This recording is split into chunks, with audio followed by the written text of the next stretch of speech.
ممبئی میں جمعے کی نماز میں امام صاحب نے اعلان کیا کہ بھائی یہ جو صحن ہے یہ صحن میں چھپر ڈالنا ہے. لوگ دھوپ میں نماز پڑھتے ہیں, 2 سے 2.5 لاکھ روپے خرچہ ہے. تو اگلے جمعے کو آپ لوگ نماز پڑھنے آئیے گا نا, تو تھوڑا سا رقم بڑھا کر لے کے آئیے گا تاکہ وہ چھپر کا انتظام ہو جائے. نماز ختم ہو گئی, لوگ اپنے گھر چلے گئے. عصر کے ٹائم دیکھتے ہیں ایک آدمی, غریب آدمی, بدن میں میلا کچیلا کپڑا پہنے ہوئے, سر پہ گمچھا باندھا ہوا, ساتھ میں اپنی بیوی کو لے کے مسجد آیا. مؤذن صاحب سے بولا کہ امام صاحب کہاں ہے؟ تو مؤذن صاحب بولا کہ بھیک مانگنے آیا. بولا نہیں, ہم بھکاری نہیں ہیں, امام صاحب سے ملنا ہے. بولا نہیں, امام صاحب نہیں ملے گا کسی سے, سوئے ہوئے امام صاحب. تو یہ آدمی بولا کہ سنو, امام صاحب اعلان کیا تھا 2.5 لاکھ روپے چاہیے چھپر ڈالنے کے لیے, وہ ٹکا لے کے ہم آئے ہیں. مؤذن کا پیر کے نیچے سے زمین کھسک گئی کہ شکل دیکھو, لباس دیکھو, کپڑا دیکھو, 2.5 لاکھ ٹکا لے کے آیا. جلدی امام صاحب کو اٹھایا کہ اٹھیے, وہ ٹکا مل گیا. امام صاحب دروازہ کھولا, سلام دعا بھی بٹھایا. امام صاحب بھی اس کی حلیہ کو دیکھ کے تعجب ہو گئے. بولے بھائی پیسہ تم لایا کہاں سے؟ بولا حضرت لایا کہاں سے, ہم اپنے گھر سے لائے.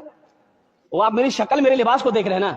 حضرت ہم امیر نہیں, ہم تو غریب ہیں, ہم کوڑا چنتے ہیں, چمکی پلوتھین بوتل چنتے ہیں, میری بیوی چنتی ہے. یہ پیسہ ہم نے بڑی محنت سے جمع کیا ہے, ہمارا گھر نہیں ہے, ہم ریلوے اسٹیشن کے بغل میں جھوپڑی بنا کے رہتے ہیں. یہ پیسہ اس لیے جمع کیے تھے کہ ہم اپنا ایک گھر بنائیں گے.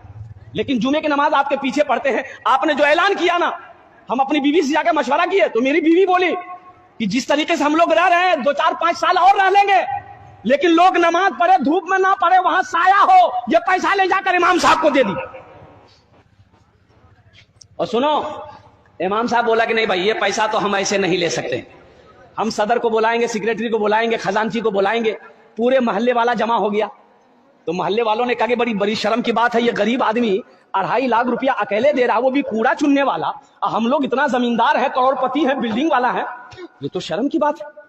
بولا بابو دیکھو تم چلے جاؤ, یہ پیسہ لے کے, یہ پیسہ تم رکھو, تم اپنا گھر بنانا. بولا کہ نہیں, ہم ارادہ کر لیے, پیسہ قبول کیجیے. بولا اچھا ٹھیک, بیٹھو بیٹھو. اب محلے والے آپس میں مشورہ چندہ کرنا شروع کر دیا. بھائی تم کتنا دے گا؟ بولا ہم 20. تم کتنا دے گا؟ ہم 30,000 دے گا. تم کتنا دے گا؟ ہم 25,000 دے گا. چندہ کرتے کرتے پورے محلے میں 5 لاکھ چندہ ہوا. اب امام صاحب نے کہا کہ تم کتنا دو گے مسجد میں؟ بولا ہم 2.5 لاکھ لائے ہیں. بولا کہ 2.5 لاکھ لاؤ. 2.5 لاکھ روپیہ اس کا لے لیا, اور یہ 5 لاکھ روپے جو چندہ ہوا اس کے حوالے کر دیا کہ تمہارا پیسہ ہم نے قبول کر لیا ہے, میرا پیسہ تم قبول کر لو, اس پیسے سے اپنا مکان بنانا. دیکھو اللہ کیسے نقد دیتا ہے, اللہ کیسے نقد دیتا ہے. وہ 2.5 دیا, اللہ کے راستے میں خرچ کیا, اللہ سنگے سنگ ساتھ 5 لاکھ دی.